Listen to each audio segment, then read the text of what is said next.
Salut à tous. Nous avons tous été marqués par une scène, soit parce qu'elle nous a choqués, soit parce qu'elle nous a fait rire, soit parce qu'elle nous a émus, mais pour une raison ou une autre, elle restera gravée dans un coin de notre tête pendant un long moment.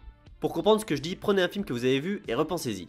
Vous verrez que vous aurez fait le tri pour ne retenir que quelques moments précis, et ce sont souvent ces scènes qui, à un degré plus ou moins fort, vous ont marqué. Récemment, j'ai revu Drive. C'est un film que j'aime vraiment beaucoup pour de multiples raisons, mais que je ne vais pas évoquer pour le moment car ce n'est pas le sujet. Plusieurs scènes dans ce long métrage sont fortes et mémorables, mais il y en a bien une qui à mon sens dépasse toutes les autres, et c'est bien celle de l'ascenseur. Je me suis donc interrogé sur le pourquoi cette scène est marquante, et c'est ce à quoi nous allons essayer de répondre dans cette courte vidéo. Parce qu'une scène qui reste en tête, c'est à la fois un sens, mais aussi la façon d'appuyer celui-ci par la mise en scène. Je précise que le personnage de Ryan Gosling n'a pas de nom, donc on l'appellera le driver, parce que le conducteur c'est un peu bof bof. De plus, il est préférable d'avoir vu le film, sinon vous allez vous faire spoiler, mais si vous voulez rester, restez.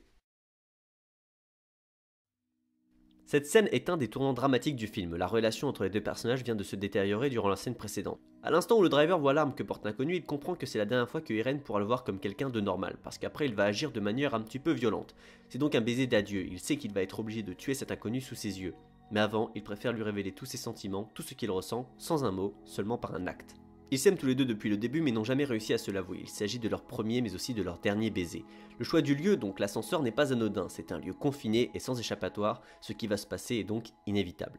Cette douceur fait ensuite contraste avec le déferlement de violence. On symbolise ici les deux aspects du driver, une certaine sympathie accompagnée d'une terrible violence, comme ses activités, un mécanicien cascadeur le jour et un gars travaillant pour le compte de hors-la-loi la nuit. Puis vient un troisième temps dans cette scène où le calme revient tout d'un coup après un déluge de violence pour offrir le dernier regard que s'échangeront les deux personnages jusqu'à la fin du film. Et si vous avez bien fait attention, pas un seul mot n'a été prononcé et pourtant le spectateur ressent chacune des émotions.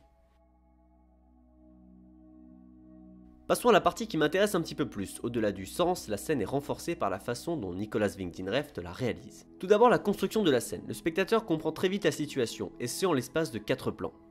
1, 2, 3 et 4.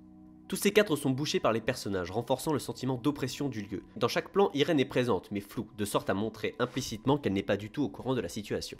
Ensuite survient plusieurs choses à la fois. Déjà la valeur de cadre change pour s'éloigner quelque peu et montrer le personnage de Ryan Gosling pousser Irene derrière lui en signe de protection. Au même moment se passent deux choses simultanées. Déjà un travelling avant, on se rapproche des personnages en laissant de côté l'inconnu qui est armé et ainsi se focaliser sur ce qui est important en se rapprochant d'eux. La deuxième chose se passe au niveau de l'éclairage, la lumière se dissipe pour ne laisser qu'une seule source entre les deux personnages. Là où c'est intéressant c'est que cela est hyper symbolique et non réaliste. Ceci permet de se focaliser encore plus sur les personnages mais aussi de créer un instant comme hors du temps, tout est plongé dans l'obscurité, rien n'est important à part Irene et ce baiser qu'il va lui donner. On peut également ajouter le fait que ce soit tourné au ralenti, permettant ainsi d'accentuer chacune des actions et d'être encore plus attentif à ce qu'il se passe. Le baiser dure ainsi beaucoup plus longtemps, pas moins d'1 minute sur une scène qui en dure 3.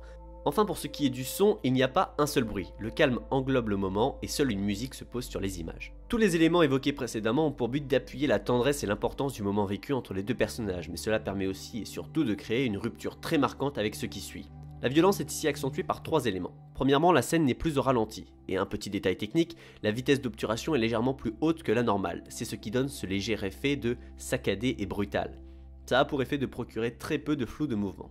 Deuxièmement, le montage est plus rapide, ce qui contraste fortement avec le long plan du baiser. Et enfin, troisièmement, les effets sonores sont très prononcés pour accentuer la violence de chaque coup porté. C'est assez évocateur lorsque le personnage de Ryan Gosling s'acharne sur sa victime au sol alors qu'elle est déjà bien amochée.